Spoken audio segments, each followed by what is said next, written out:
Pagi datang dengan langkah yang sama, sunyi, dingin, dan terlalu cepat. Jam dinding baru menunjukkan pukul 4, tapi Murni sudah berdiri di dapur sempit rumahnya, menanak nasi dan membungkus lauk untuk bekal suaminya. Darto, lelaki pendiam yang menjadi sandaran hidupnya selama 5 tahun, masih tertidur. Ia tak pernah protes ketika istrinya harus berangkat kerja lebih pagi. Hanya sesekali matanya membuka, menatap kosong ke arah punggung Murni lalu kembali memejam. Setiap hari selalu sama. Tak ada tangisan bayi. Tak ada suara kaki kecil berlari-lari. Rumah mereka seperti lorong panjang tanpa ujung, berisi waktu yang tak bergerak. Murni sudah 5 tahun menikah. 5 tahun penuh doa, ramuan, dan harapan yang tak kunjung berubah menjadi kenyataan. Ia tak pernah menyalahkan siapapun, tidak juga Tuhan. Tapi kadang, ketika malam terlalu lengang, dan suara jangkrik terlalu keras, ia menangis diam-diam sambil memeluk daster kecil warisan tetangga yang pernah dititipkan padanya. Daster itu berwarna kuning pucat, bergambar awan dan matahari, dan masih berbau bedak bayi meski sudah bertahun-tahun. Ia menggantungkan harapannya pada setiap pagi. Mungkin hari ini. Mungkin besok. Mungkin bulan depan. Mungkin tahun depan. Atau mungkin tidak sama sekali. Rumah makan tempatnya bekerja bernama Rasa Lestari. Sebuah tempat makan yang selalu ramai, berada di tepi jalan provinsi, dengan papan nama besar berwarna merah tua dan atap genteng yang tampak lebih baru dari bangunan di sekitarnya. Pemiliknya, Juragan Sastro, dikenal sebagai sosok dermawan, namun dingin. Tak banyak bicara, senyumnya tipis, dan setiap langkahnya selalu disertai bau dupa halus yang anehnya tak pernah menyengat. Murni tak tahu banyak soal Juragan Sastro. Ia hanya tahu kalau rumah makan itu semakin ramai sejak 2 tahun terakhir. Masakan yang dulu biasa-biasa saja kini disebut pelanggan, beda rasanya. Bahkan sambal goreng ati buatan Murni sendiri sering dipuji seperti makanan pesta. Namun di balik pujian itu, Murni merasa ada yang berubah. Dapur belakang tempatnya bekerja tak pernah hangat. Meski kompor menyala dan wajan besar mengepul, udara tetap menusuk seperti malam. Uap nasi tak pernah menggantung di atas kepala, melainkan luruh ke lantai seperti tertarik ke bawah. Ada sebuah ruangan kecil di ujung dapur, pintunya tertutup rapat dan dilapisi seng. Ruangan itu tidak tercantum di denah bangunan.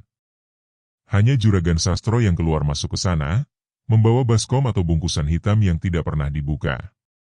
Tiap kali pintu itu terbuka, angin dingin berhembus keluar dan bau aneh menyeruak. Bukan bau bangkai, bukan bau sampah, tapi semacam bau basah yang tidak bisa dijelaskan. Namun semua itu belum dianggap aneh oleh Murni. Ia belum merasa takut, hanya bingung. Kadang mengernyit, kadang menoleh, tapi tak pernah bicara pada siapa-siapa. Malam hari pun ia tak membahasnya dengan Darto. Lelaki itu lebih suka membenahi radio rusaknya atau menyeduh kopi sambil memutar siaran berita. Mereka bicara soal harga telur, tetangga yang pindah rumah, dan tentang waktu panen mangga di kampung ibunya. Tapi tidak pernah tentang anak. Seolah diam adalah cara terakhir agar luka tak makin melebar. Murni kadang bertanya dalam hati, mengapa rumah makan itu begitu laris? Apa benar hanya karena rasa? Atau karena sesuatu yang lain? Tapi pertanyaan itu selalu ia tepi sendiri. Ia hanya tukang masak. Ia tidak punya hak tahu lebih dari yang diperbolehkan. Yang ia tahu, Juragan Sastro tidak pernah mengeluh. Selalu hadir jam 9 pagi, duduk di meja paling belakang, mencatat, tersenyum kepada pelanggan, dan pergi menjelang senja. Tak pernah marah, tapi juga tak pernah terlihat benar-benar senang. Tatapannya tajam, namun tak menyakitkan. Seperti melihat seseorang yang tubuhnya hadir, tapi jiwanya berdiri di tempat lain. Hari-hari berlalu dalam putaran yang sama. Pagi masak, siang menyajikan, sore membersihkan, malam pulang. Murni menjalani semua seperti mesin yang sudah disetel. Tapi dalam batinnya, ia tetap menunggu. Menunggu satu tanda. Satu isyarat dari langit bahwa hidupnya tidak akan seperti ini selamanya. Kadang, Saat berdiri sendirian di dapur, ia merasa seperti bayangan. Bukan manusia seutuhnya. Tapi keberadaannya tak pernah dipertanyakan karena tangannya menghasilkan rasa.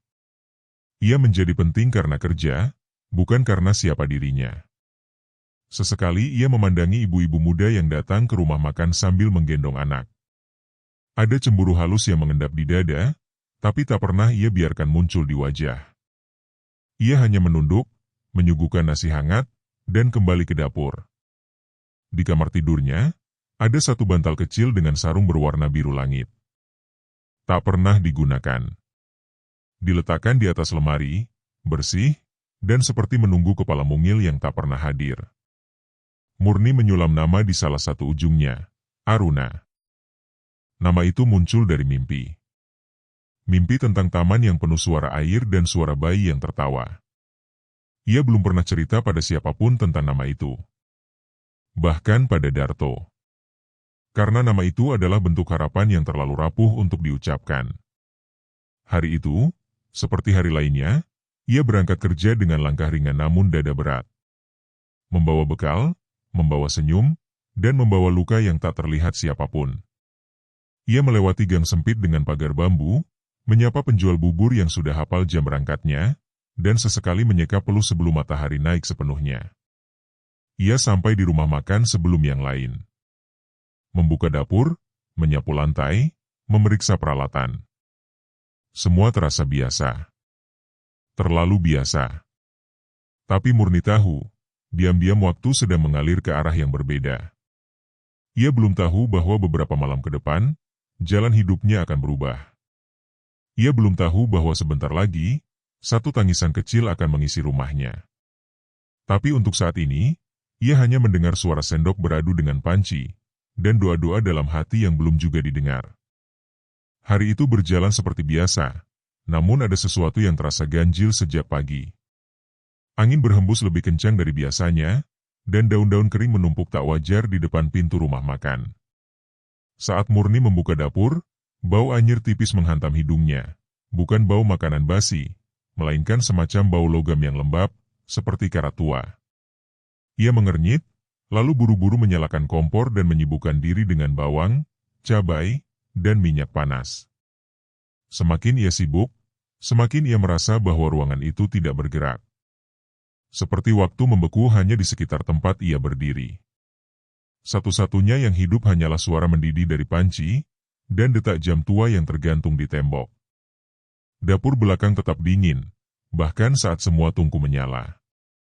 Uap air tidak naik ke atas, melainkan seolah menguap ke arah dinding dan hilang begitu saja. Tak ada embun di kaca jendela, hanya pantulan dirinya yang pucat, seperti bayangan dari dunia lain. Hari itu, ia menerima tugas tambahan dari Juragan Sastro, membuat pesanan khusus untuk seorang tamu penting. Juragan hanya memberikan catatan tertulis, tanpa suara, tanpa penjelasan. Kertas itu berbau dupa, dan tulisannya miring-miring seperti ditulis dalam gelap.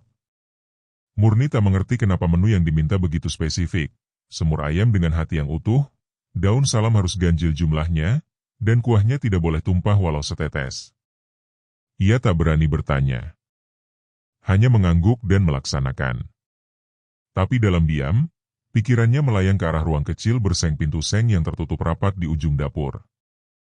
Ruangan itu selalu dingin. Terlalu dingin. Bahkan saat siang terik. Tak pernah terbuka kecuali saat juragan masuk sendiri. Dan setiap juragan keluar dari sana, wajahnya seperti baru selesai berbisik pada sesuatu yang tidak bisa dilihat. Satu kali, Murni mencoba mendekat saat ruangan itu terbuka sedikit. Udara di sekitarnya seketika berubah. Ia merasa sesak, seperti ada yang menindih dadanya. Bau dupa menyengat dan terdengar suara samar dari balik dinding, bukan suara manusia, tapi seperti desir angin yang mengucapkan sesuatu dalam bahasa yang tak dikenal. Ia mundur dengan tergesa. Sejak itu, ia berjanji tak akan pernah mencoba lagi. Namun hari itu, rasa penasaran kembali muncul. Saat menyapu lantai dekat ruangan tersebut, ia melihat bercak kecil, berwarna hitam kecoklatan, seperti bekas cairan yang mengering. Tak seperti kecap, bukan pula oli. Bercak itu menempel di lantai keramik putih seperti tanda luka yang gagal dibersihkan. Dan di sudut atas dinding, ada seekor cicak mati menempel dengan posisi terbalik. Tak ada semut, tak ada lalat. Hanya diam, kaku, dan membisu seperti dikutuk. Di tengah rasa tidak nyaman itu, pelanggan datang seperti biasa. Tawa, sendok beradu, dan suara pesanan memenuhi ruangan. Tak ada yang tahu bahwa dapur tempat makanan mereka dimasak terasa seperti lorong waktu ke tempat yang lebih tua dan lebih gelap. Murni tetap bekerja, menyeka peluh, dan menyimpan kegelisahan di balik celemeknya yang kotor. Malamnya, ia pulang lebih lambat. Ada pesanan tambahan dan piring-piring yang belum selesai dicuci. Darto sudah tertidur ketika ia sampai. Rumah sepi, hanya suara kipas angin dan detak jam dinding yang menemani. Ia duduk sebentar di ruang tamu, membuka gulungan kertas resep yang tadi ia terima dari juragan, dan mengendusnya lagi. Bau dupa masih menempel kuat. Ia lipat perlahan, lalu menyimpannya di laci bawah. Di luar, angin bertiup pelan. Hujan belum turun, tapi udara terasa basah. Saat ia hendak masuk kamar, ia sempat menoleh ke arah jendela.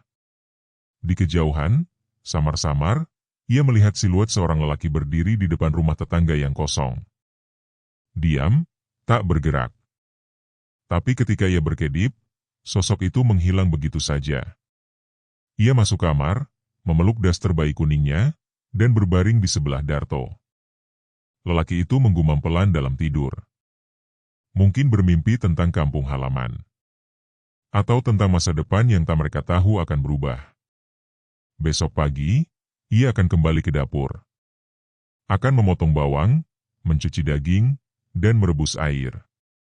Tapi di balik semua rutinitas itu, ada sesuatu yang mulai bergerak pelan. Seperti napas asing di dalam ruangan yang sunyi. Sesuatu yang menunggu. Sesuatu yang mengintip dari balik pintu seng yang tak pernah terbuka lebar. Dan Murni masih belum tahu apa yang sedang disiapkan untuknya. Tapi ia bisa merasakannya. Bukan dari suara. Bukan dari bau. Tapi dari dingin yang tak pernah pergi dari dinding dapur. Dan malam itu, dingin itu ikut pulang bersama Murni. Hujan turun pelan-pelan, seperti ragu untuk membasahi tanah. Langit menggantung kelabu, tanpa kilat, tanpa petir. Sepanjang perjalanan dari rumah makan ke rumah, Murni merasa langkahnya berat. Ganggang kecil yang biasa ia lewati terasa lebih panjang. Lampu-lampu jalan redup seolah menyorot masa depan yang tidak jelas arahnya. Saat melewati musola kecil di ujung jalan, langkahnya terhenti. Di depan pintu kayu yang lapuk, ada sesuatu. Kardus. Kecil, basah, dan teronggok di antara genangan air. Ia mematung. Tubuhnya terasa membeku oleh angin malam, namun bukan itu yang membuat bulu kuduknya berdiri. Melainkan perasaan aneh, seperti dipanggil oleh sesuatu yang tidak bersuara. Ia tak dengar tangisan. Tak ada gerak. Tapi dadanya bergetar, seolah tubuhnya tahu lebih dulu bahwa isi kardus itu bukan sembarang benda. Perlahan, ia mendekat. Langkah demi langkah seperti dihitung oleh alam. Hanya suara hujan menetes dari atap musola yang menemani. Saat jaraknya tinggal 1 meter dari kardus itu, ia menunduk dan membuka lipatan kardus dengan jari-jari yang gemetar. Di dalamnya, terbaring seorang bayi. Kecil. Masih merah. Tubuhnya dibalut kain tipis yang nyaris tidak bisa menghangatkan. Matanya terbuka lebar, menatap Murni seperti sudah kenal. Tak ada suara tangisan. Tapi dari matanya, ada semacam permohonan. Bukan minta tolong, tapi seolah memberitahu, aku sudah menunggumu. Murni terdiam. Mulutnya terbuka, tapi tak ada kata keluar. Dalam hidupnya yang sepi, ia sering membayangkan hari ketika ia akan menggendong bayi. Tapi tidak seperti ini. Tidak di tengah malam. Tidak dari dalam kardus. Tidak sendirian di depan musola tua yang lampunya berkedip pelan. Namun ia tak berpikir lama. Ditariknya kardus itu, didekapnya tubuh mungil itu ke dalam pelukannya. Bayi itu dingin, tapi tidak menggigil. Ia diam seperti sedang percaya sepenuhnya. Seolah tahu bahwa Murni adalah satu-satunya pelindungnya. Ia buru-buru pulang. Tak peduli tetesan hujan. Tak peduli tanah yang becek. Ia menutup tubuh bayi itu dengan syal lusuh yang biasa ia pakai saat memasak di pagi buta. Saat sampai di rumah, ia langsung mengganti pakaian bayi itu dengan kain kering. Darto yang terbangun mendadak hanya bisa menatap dengan mata setengah sadar. Tapi sebelum ia sempat bertanya, Murni berkata, "Tolong. Diam saja dulu malam ini." Dan Darto patuh. Karena dari wajah istrinya, ada sesuatu yang tidak bisa dijelaskan. Bukan takut. Bukan panik.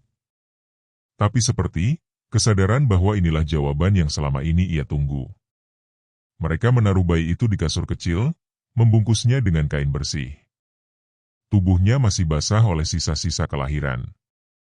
Di perutnya, tali pusar masih utuh, lembut, pucat, seperti akar kecil yang belum sempat diputuskan dari dunia lain. Dan saat pagi hampir tiba, tali pusar itu terputus sendiri. Tak ada suara. Tak ada darah. Hanya bunyi halus seperti helai benang yang disayat halus. Tali pusar itu lepas, jatuh ke atas selimut, menggulung pelan seperti ingin disimpan. Dan tanpa bertanya, Murni langsung mengambil kain putih kecil dari dalam lemari, bekas pembungkus baju bayi yang belum pernah terpakai, dan membungkus tali pusar itu dengan rapi. Ia tidak tahu kenapa ia melakukannya. Tidak ada logika. Tapi jari-jarinya seperti digerakkan oleh naluri yang bukan miliknya sendiri.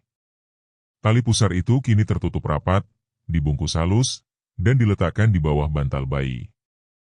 Sejak saat itu, rumah mereka berubah. Bukan secara mencolok. Tapi udara terasa lebih hangat.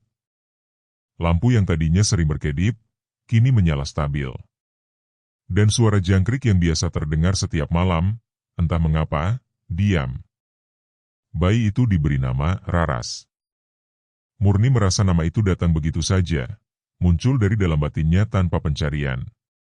Dan anehnya, bayi itu tidak pernah menangis keras. Ia hanya merengek pelan jika lapar, lalu tidur tenang dengan tangan mungilnya menggenggam udara. Dalam 3 hari, tetangga mulai bertanya, "Dari mana bayi itu? Anak siapa? Kenapa mendadak ada di rumah Murni?" Tapi Murni tidak menjawab. Hanya tersenyum dan berkata pelan, "Mungkin memang sudah waktunya Tuhan menitipkan sesuatu pada kami." Dan orang-orang pun diam. Karena mereka tahu, doa Murni terlalu panjang untuk dicemooh. Terlalu tulus untuk dicurigai. Namun sejak bayi itu hadir, Murni mulai bermimpi aneh. Ia melihat hutan gelap, sumur tua, dan tangan-tangan kecil yang memegang lentera dari arah jauh. Dalam mimpi itu, selalu ada suara lirih yang berbisik, "Rawat dia. Jangan jauh darinya. Jangan pernah." Mimpi itu tidak membuatnya takut. Justru ada ketenangan aneh setiap kali ia terbangun. Dan tanpa ia sadari, dapur rumah makannya mulai terasa hangat. Untuk pertama kalinya dalam 2 tahun, uap nasi menggantung di udara. Kompor menyala dengan nyala merata. Dan ruangan kecil di ujung dapur, yang biasa membuatnya sesak, tiba-tiba tak lagi menebar bau aneh. Bahkan Juragan Sastro terlihat bingung, matanya menyapu seluruh dapur seperti mencari sesuatu yang hilang. Tapi Murni tetap tenang. Ia tahu, ada sesuatu yang berubah. Bukan karena dirinya. Tapi karena bayi itu. Atau lebih tepatnya, karena tali pusar yang dibungkus kain putih itu. Namun sesuatu yang tenang tak selalu berarti selamat. Dalam sunyi yang ia anggap damai, sesuatu sedang menyusup perlahan ke dalam hidupnya. Seperti asap yang merambat dari retakan tembok, tak terlihat, tapi mengendap. Hari-hari berjalan seperti biasa. Tapi Murni mulai merasakan perbedaan yang tidak bisa dijelaskan. Piring-piring di rumah makan sering pecah tanpa sebab, sendok jatuh tanpa angin, dan lampu dapur kedap-kedip seperti menahan sesuatu yang hendak meledak. Ia pernah menjatuhkan baskom besar hanya karena merinding saat memegang gagangnya, seolah besi itu membakar kulitnya, padahal tak panas. Dan setiap malam, suara aneh mulai terdengar dari langit-langit rumahnya. Bukan tikus, bukan angin, tapi semacam geraman kecil, seperti nafas makhluk yang tidak tahu harus mengeluarkan suaranya dari mana. Raras tetap tenang. Tak pernah menangis. Tapi setiap suara itu terdengar, tubuh kecilnya gemetar pelan seperti tahu bahwa ada yang mencoba menyentuh dunia tempatnya berbaring. Murni lalu menambahkan beberapa benda ke dekat kasur Raras. Sebuah cermin kecil bundar warisan ibunya ia letakkan di atas lemari. Beberapa siung bawang putih ia tusuk dengan lidi dan ditancapkan di atas bantal kecil. Dan di sekeliling kasur, ia meletakkan potongan-potongan sapu lidi membentuk lingkaran rapat. Entah siapa yang membisikkan langkah-langkah itu di kepalanya. Tapi setiap benda yang ia letakkan dengan keyakinan bahwa itu bukan hanya simbol. Ia percaya, perlindungan tidak selalu dari kekuatan besar, tapi dari kasih dan naluri yang tidak bisa dijelaskan logika. Dan perlahan, gangguan itu tidak berhenti. Justru semakin nyata. Suatu malam, ketika ia sedang menyusui Raras dalam temaram lampu minyak cadangan, Murni menoleh ke arah cermin kecil yang terletak di lemari. Ia tertegun. Di dalam cermin, ia melihat dirinya tidak sedang menggendong bayi. Pangkuannya kosong. Tangannya memeluk udara. Tapi di dunia nyata, jelas-jelas Raras ada dalam pelukannya. Ia menoleh ke bayi itu, masih di sana, masih tenang, masih bernafas. Tapi cermin tidak berdusta. Cermin memperlihatkan versi lain dari kenyataan. Sebuah pantulan tanpa Raras. Dan yang lebih mengejutkan, di belakang dirinya di dalam cermin, ada seseorang berdiri. Tinggi. Kurus. Tidak punya wajah. Murni langsung menoleh ke belakang. Tak ada siapa-siapa.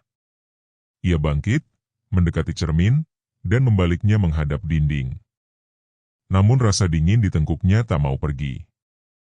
Sejak itu, ia tahu, sesuatu sedang mencoba memisahkan dirinya dari bayi itu. Di rumah makan, suasana menjadi lebih gelap. Pelanggan mulai berkurang.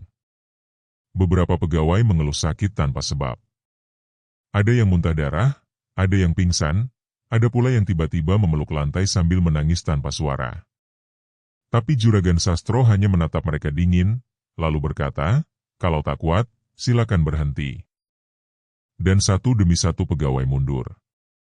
Tinggallah Murni, satu-satunya yang bertahan di dapur. Ia tak tahu kenapa Juragan tak pernah memintanya berhenti. Padahal ia sudah bekerja nyari sendirian. Tapi Murni merasa ada yang lebih besar dari sekadar pekerjaan. Ia merasa sedang berada di tengah pusaran yang tak kasat mata. Malam itu, Juragan memanggilnya ke ruang belakang. Untuk pertama kalinya, pintu seng dibuka lebar-lebar. Murni berdiri di ambang pintu. Di dalamnya, hanya ada sebuah meja batu di tengah ruangan, dan 3 lilin yang menyala redup. Dinding ruangan itu bukan tembok biasa, melainkan campuran tanah dan jerami, seperti goa yang dipahat di dalam rumah. Juragan menatapnya dari dalam bayangan. Suaranya rendah, hampir tak terdengar. "Kamu sudah 5 tahun bekerja di sini," katanya. "Dan selama itu pula kamu belum diberi keturunan." Murni mengangguk perlahan. Kata-kata itu menusuk tapi tak bisa ia bantah. "Ada cara," lanjut Juragan. "Tapi kamu harus ikhlas. Harus menyerahkan diri." Murni diam. Detak jantungnya berubah ritme. "Menyerahkan apa?" tanyanya akhirnya. Juragan tak menjawab. Tapi lilin-lilin itu tiba-tiba berkedip, dan udara dalam ruangan menjadi sangat pengap. "Pulanglah," kata Juragan akhirnya. "Besok, kau akan tahu sendiri. Jika memang bukan kau yang dipilih, maka tempat ini akan menolaknya." Murni keluar dari ruangan itu dengan langkah limbung. Ia tak mengerti seluruh ucapan Juragan. Tapi nalurinya tahu, ia sedang dijadikan sasaran. Sesuatu sedang dipersiapkan. Dan ia adalah bagian dari perhitungan itu. Malamnya, Raras tidur lebih gelisah. Nafasnya cepat. Tangannya mengepal kuat. Tapi tali pusar yang dibungkus kain putih tetap di bawah bantalnya, diam dan tenang. Dan saat tengah malam, sesuatu mencoba masuk lewat jendela. Bukan pencuri. Bukan hewan. Bayangan hitam setinggi orang dewasa melayang perlahan, menembus kaca seolah tak ada penghalang. Tubuhnya kabur, matanya merah membara. Ia melayang menuju kasur Raras. Namun sebelum sempat menyentuh, cermin kecil yang dibalik ke dinding mendadak terjatuh sendiri, memantul ke lantai, dan pecah menjadi 4 bagian. Kilatan dari pecahan itu memantulkan cahaya putih ke arah makhluk itu. Dan suara desisan seperti minyak panas terdengar dari udara. Bayangan itu menggeliat, membalik, dan menghilang dalam sekejap. Murni terbangun, peluh membanjiri tubuhnya. Ia melihat ke arah kasur. Raras tetap di sana. Tali pusar masih utuh dalam balutan kain. Bawang putih dan lidi masih tertancap rapi. Ia tahu, perlindungan itu nyata. Tapi juga pertanda bahwa serangan belum selesai. Malam yang mereka lewati tidak seperti malam-malam biasanya. Murni terbangun berkali-kali, bukan karena suara, melainkan karena rasa, perasaan bahwa seseorang atau sesuatu berdiri di balik dinding, menunggu celah untuk masuk. Hawa di dalam rumah jadi aneh, kadang hangat mendadak dingin, kadang sunyi mendadak gemetar, seperti bumi menahan napas. Raras terlelap, tapi tidurnya tak setenang biasanya. Matanya berkedut, tangan mungilnya mencengkeram udara. Tapi tali pusar yang dibungkus kain putih tetap berada di bawah bantalnya, seolah mengikat ruang dengan benang tak kasat mata. Kaca kecil yang sebelumnya jatuh pecah kini diganti, diletakkan kembali di sisi atas kasur menghadap langit-langit. Bawang putih yang ditancapkan dengan lidi masih tegak, berjejer di sisi kanan, dan sapu lidi kecil melingkar sempurna di sekeliling kasur, membentuk pagar tak terlihat. Pukul 2 dini hari, rumah bergetar ringan. Seperti ada sesuatu yang mengetuk dari bawah lantai. Pelan, berirama, seperti suara palu memukul tanah dari kedalaman. Murni terbangun. Ia menatap Darto yang masih tertidur berat, lalu memandangi bayinya. Suara itu tak berhenti. Ketukan pelan yang lama-lama menjadi hentakan halus, seperti sesuatu yang sedang memanjat ke permukaan. Tidak seperti gempa. Tidak seperti binatang. Tapi sesuatu yang datang bukan dari dunia ini. Tiba-tiba kaca kecil di atas lemari bergetar, mengeluarkan suara gemertak. Cahaya bulan yang menembus celah jendela memantul di permukaannya, memantulkan bayangan sesuatu yang berdiri di sudut kamar. Tinggi. Kurus. Kepalanya menunduk. Tak bergerak. Tapi terasa hidup. Murni meraih bayi di kasur dan memeluknya erat. Ia berbisik tanpa suara, mulutnya bergerak dalam doa, tapi kata-kata tercekat seperti benang kusut. Tubuhnya gemetar, tapi ia tak lari. Ia tahu, jika ia lari, maka perlindungan itu akan putus. Ia harus tetap di situ. Di dalam lingkaran. Bersama bayi yang kini menjadi sumber cahaya kecil dalam gelap malam. Lalu, sesuatu mulai terjadi. Bawang putih yang ditancapkan dengan lidi mendadak mengeluarkan asap tipis, seperti dibakar dari dalam. Asap itu melingkar naik, membentuk pusaran kecil di atas kasur. Suara mendesis terdengar, bersambung dengan suara kaca bergetar. Dan saat asap itu menyentuh bayangan yang berdiri di sudut, makhluk itu menggeliat seperti terbakar. Tidak menjerit, tidak bersuara, hanya tubuhnya memudar perlahan, lalu menghilang seperti asap di bawah angin. Ketukan dari bawah lantai pun berhenti. Murni terduduk, tubuhnya lemas. Tapi dalam dadanya, ada ketegasan baru. Ia tahu kini, Raras bukan bayi biasa, dan tali pusarnya bukan benda sisa kelahiran. Itu adalah penolak yang dilahirkan bersama, perlindungan yang datang dari kekuatan yang tak bisa dijelaskan oleh dunia manusia. Pagi harinya, kabar buruk datang dari rumah makan. Salah satu pegawai yang dulu bekerja bersama Murni, Surti, ditemukan meninggal di rumah kontrakannya. Tubuhnya terlipat seperti boneka, matanya membiru, dan bibirnya kaku terbuka seperti hendak memanggil sesuatu sebelum ajalnya datang. Tak ada luka. Tak ada jejak. Berita itu menyebar pelan, seperti kabut pagi. Tidak heboh, tapi membuat orang membungkuk lebih dalam saat berjalan melewati rumah makan rasa lestari. Bahkan pelanggan mulai berkurang drastis. Banyak yang memilih makan di warung pinggir jalan daripada menginjakkan kaki ke tempat yang dulu terkenal akan kelezatannya. Murni kembali bekerja keesokan harinya. Ia tahu ada sesuatu yang menunggu. Tapi ia tak bisa berdiam di rumah. Di dapur, Juragan Sastro sudah menunggunya. Kali ini, wajahnya berbeda. Pucat. Tidak lagi ramah. Sorot matanya tajam, dan napasnya berat seperti orang yang terlalu lama menahan sesuatu dalam dada. Ia tidak menyapa. Hanya memberi isyarat untuk masuk ke dapur. Ruangan itu kini lebih gelap dari biasanya. Lampu dapur yang biasa terang kini redup seperti remang senja.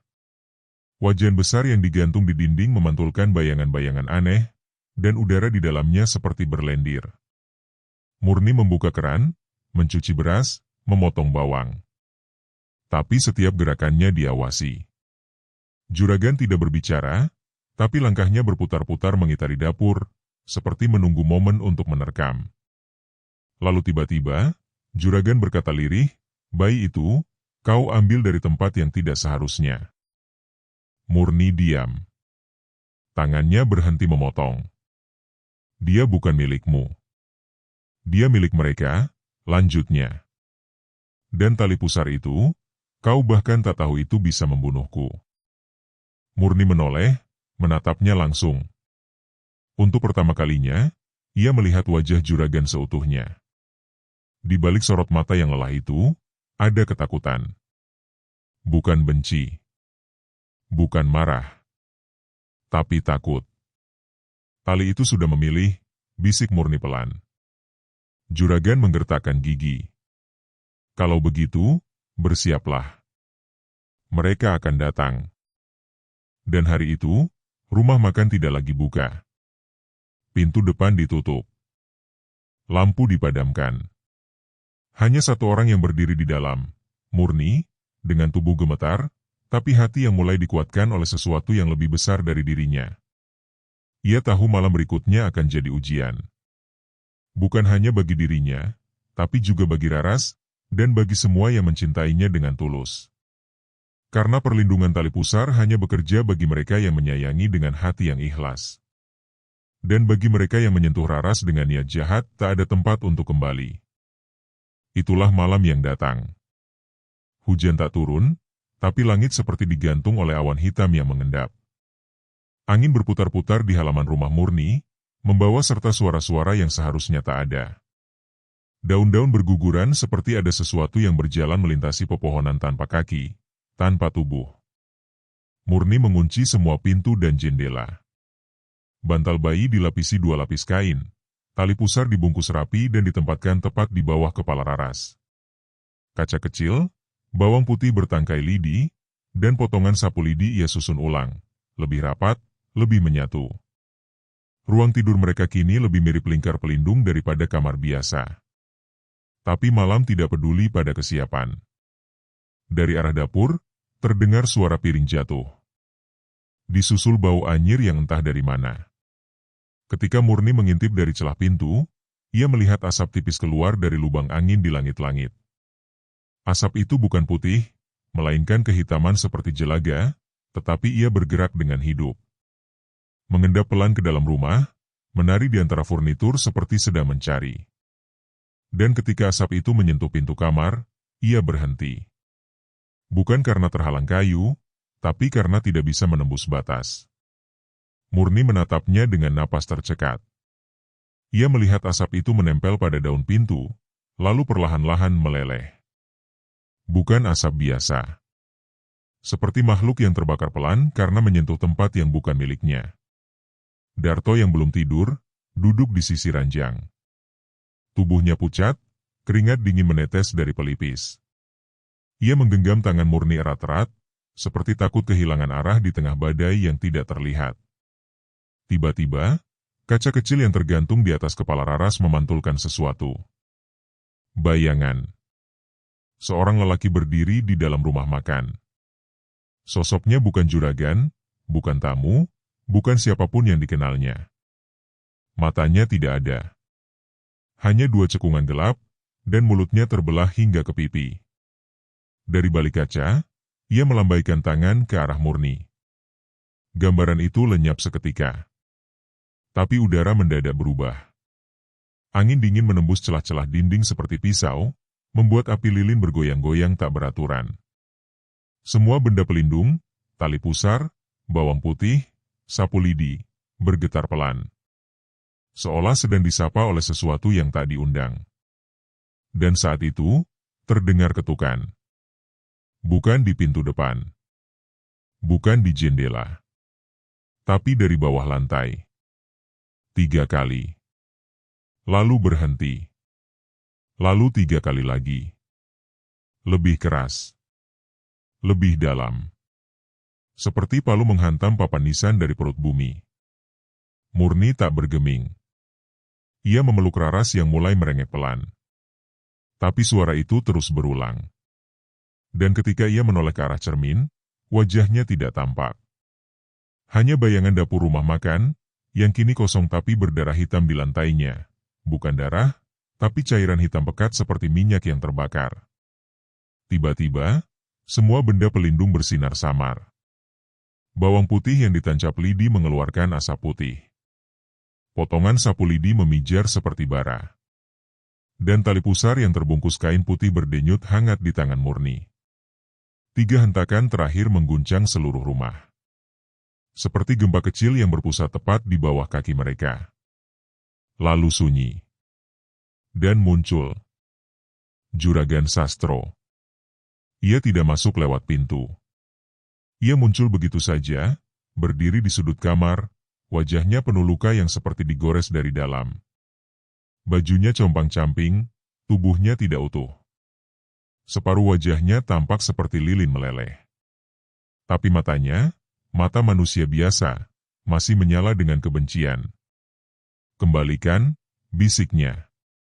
Suaranya bukan suara manusia.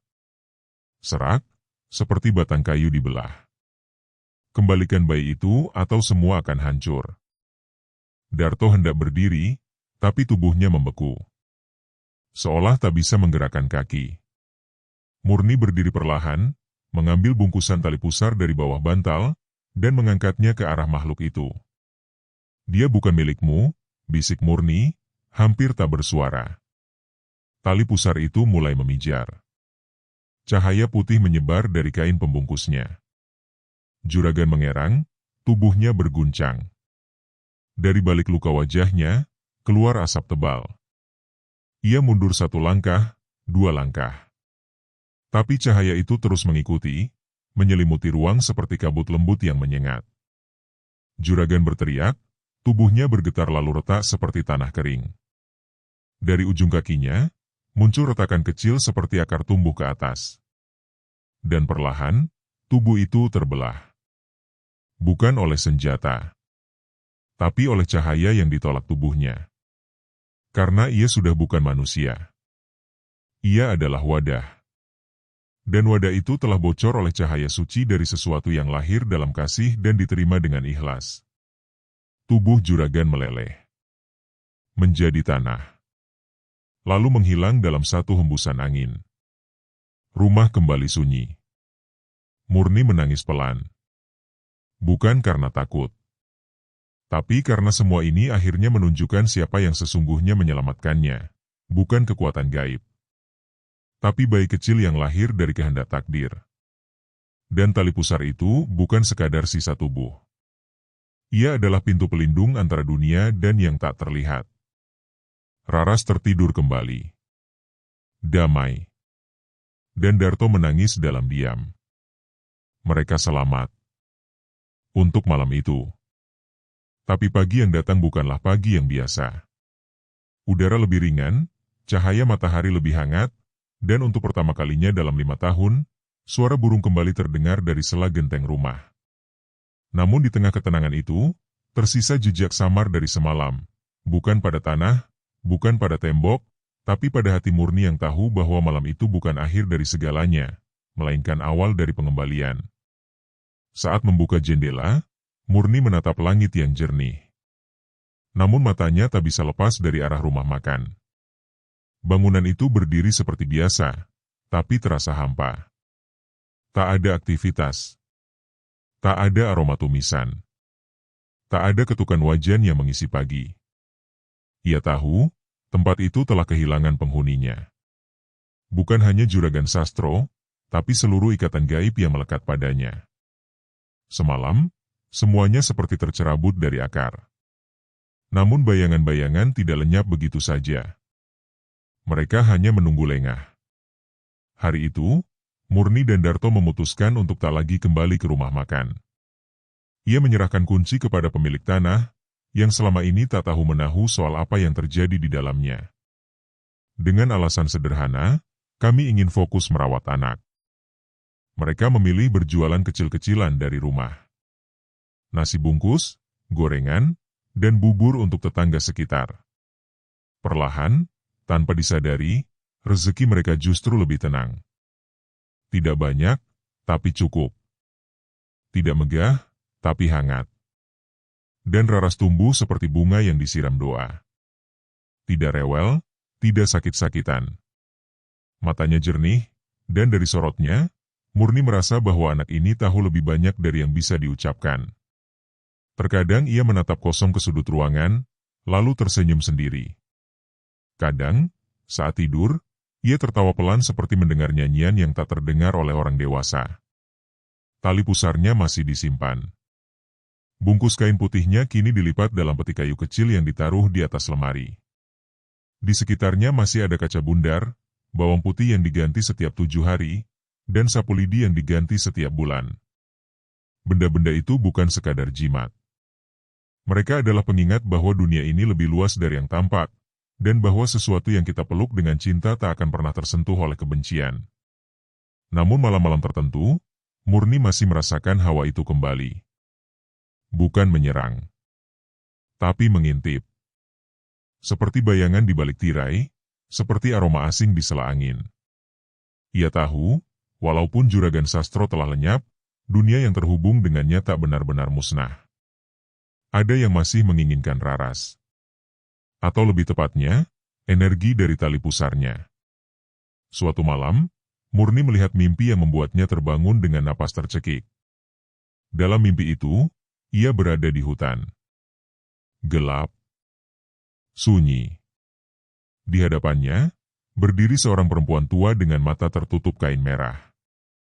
Tangannya membawa dupa yang menyala. Di belakangnya, ratusan tangan menjulur dari tanah, seolah memohon, atau justru mencoba menarik sesuatu kembali. Perempuan itu berkata, bayi itu adalah pelindung. Tapi tak selamanya ia bisa dijaga. Jika kau lengah, mereka akan datang dari segala arah. Tak lagi lewat pintu, tapi dari dalam hatimu sendiri. Murni terbangun, peluh membanjiri tubuhnya. Ia segera melihat ke arah kasur. Raras masih tidur, dan bungkusan tali pusar masih berada di tempatnya. Tapi hawa di kamar terasa berbeda. Seperti ada yang sedang berdiri, memperhatikan. Ia menggenggam bungkusan itu erat-erat, dan dalam hati berkata, "Aku tak akan melepaskanmu, sekecil apapun nyawa yang kupegang." Sejak hari itu, Murni mulai menyalakan lilin setiap malam. Bukan karena takut, tapi sebagai tanda bahwa cahaya dalam rumah ini akan selalu ada. Cahaya dari cinta. Cahaya dari janji seorang ibu pada anak yang tak dilahirkannya, tapi hadir sebagai titipan langit. Dan Raras tumbuh. Kata pertamanya bukan ibu atau ayah, tapi jangan. Satu kata itu keluar suatu malam saat angin bertiup terlalu keras dan lampu berkedip tanpa sebab. Saat Murni menggenggamnya erat karena takut, Raras memandang ke arah langit-langit dan berkata pelan, "Jangan." Setelah itu, semuanya tenang kembali. Murni tahu, anak ini akan tumbuh menjadi cahaya bagi banyak orang. Tapi sebelum itu terjadi, ia harus menjaga api kecil itu agar tidak padam. Dengan semua yang ia punya, dengan tubuh, waktu, air mata, dan sisa napas.